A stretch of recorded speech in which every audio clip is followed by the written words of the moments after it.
लिखा हुआ रहता है। देखो बेसिक क्या कहता है, जो बेसिक फार्मूला है, बेसिक क्या कहता है, किसी पे भी माना कि देखो फार्मूला क्या कहता है,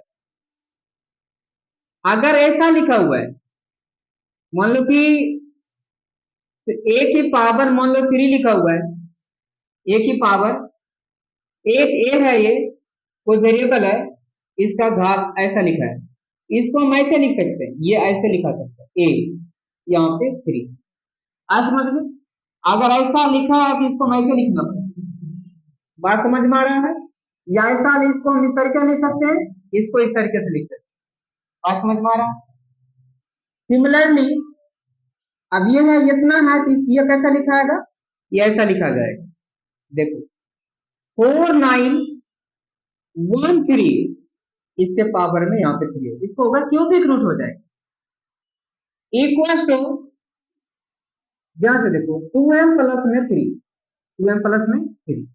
जब ये ऐसा हो गया, इसका प्राइम फैक्टराइजेशन बनाते हैं, जिसको हिंदी में अभाज्य गुणनखंड बोलते हैं। इसको सॉल्व करने के लिए तरीका है अभाज्य गुणनखंड, प्राइम फैक्टराइजेशन, प्राइम फैक्टराइजेशन बनाते हैं 4913, इसका अभाज्य गुणनखंड, अभाज्य गुणनखंड। ये किससे डिवाइड होगा, 17 से डिवाइड होगा, 17 से इसको डिवाइड करोगे, भाग दोगे इसको, ठीक है, 289 बार में डिवाइड, ठीक है, फिर 17 से भाग करोगे, ये कितना होगा, 17 हो जाएगा, एक बार में कितना हो जाएगा, 119 हो जाएगा, 17 7 के से 119 हो जाएगा, बात समझ में आ रहा है। फिर इसको 17 से भाग करोगे, कितना हो जाएगा यहाँ 1, बात समझ में आ रहा है, ये चीज है। तो यहाँ पे क्या होगा, अब इसके अंदर में क्या लिख सकते हैं, यहाँ पे देखो ध्यान से, 17 3 बार आ गया, 17 गुना 17 गुना 17 3 बार आया ना, यहाँ पे 3 लिखोगे, सब 17 इंटू 17 इंटू 17, 3 टाइम्स आया, इक्वल टू 2m प्लस में 3, ध्यान से देखो, अब फिर इसको क्या लिख सकते हैं, ध्यान से समझो, यहाँ पे 3 लिखा हुआ है, 17 इंटू 17 इंटू 17, ऐसा फॉर्म आएगा। अब हम इसको क्या लिख सकते हैं, इस रूट के अंदर में ये 3 रहेगा, 17 के पावर 3, 17 का पावर 3, 17 के पावर 3 का मतलब क्या होगा, 17 को 3 बार गुना, 17 को 3 बार गुना किया तो इसको हम इस तरीके से लिख सकते हैं शॉर्ट, बात समझ में आ रहा है, शॉर्ट में इसको हम लिख सकते इक्वल टू 2m प्लस में 3, 2m प्लस में 3 आ। अब देखो ये ऐसा है, तो इसको इस फॉर्मूला पे लिखेंगे, हम सॉल्व कर सकते हैं, कैसे लिखेंगे, इसको सॉल्व करेंगे, देखो 17 पे पावर 3 रहेगा, इनटू में 1/3 ये मल्टीप्लाई हो जाएगा।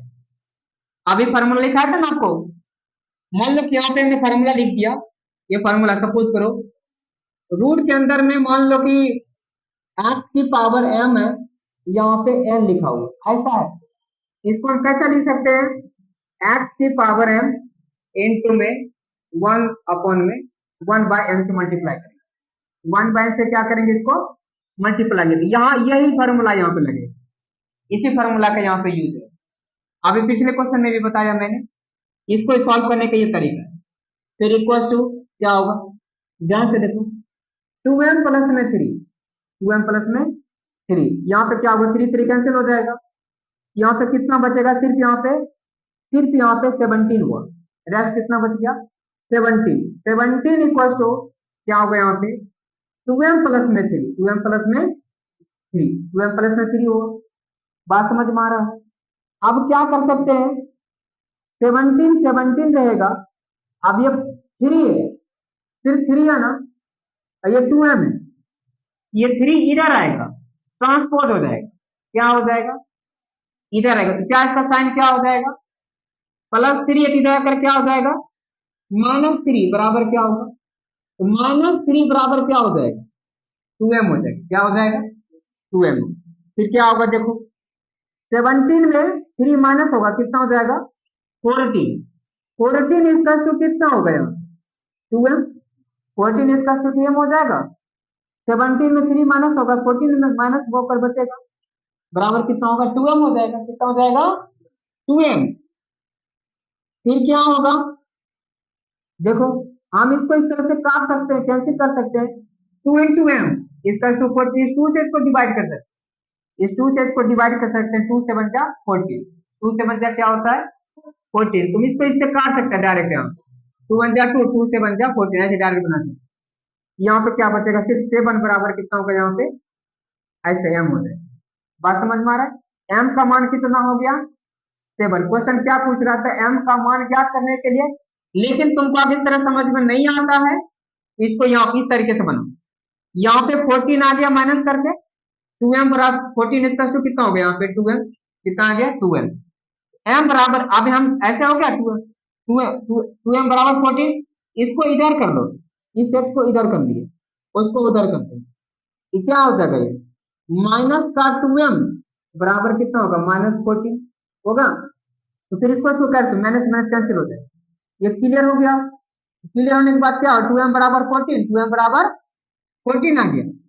तो फिर क्या हो गया यहाँ पे, अब यहाँ देखो आगे, यहाँ पे हम क्या लिख सकते हैं, यहाँ पे m, m इसका कितना होगा 14, 14 अपॉन में 2, 14 अपॉन में 2। अब इसको डिवाइड कर दो, 2 बन जा 2, 2 से बन जा 14, देयरफॉर m बराबर 7, m बराबर 7। ये आपका यहाँ पे 2 बन जा 2, 2, यहाँ पे क्या आंसर आएगा, m का मान कितना आ गया 7। बात समझ में आ रही है।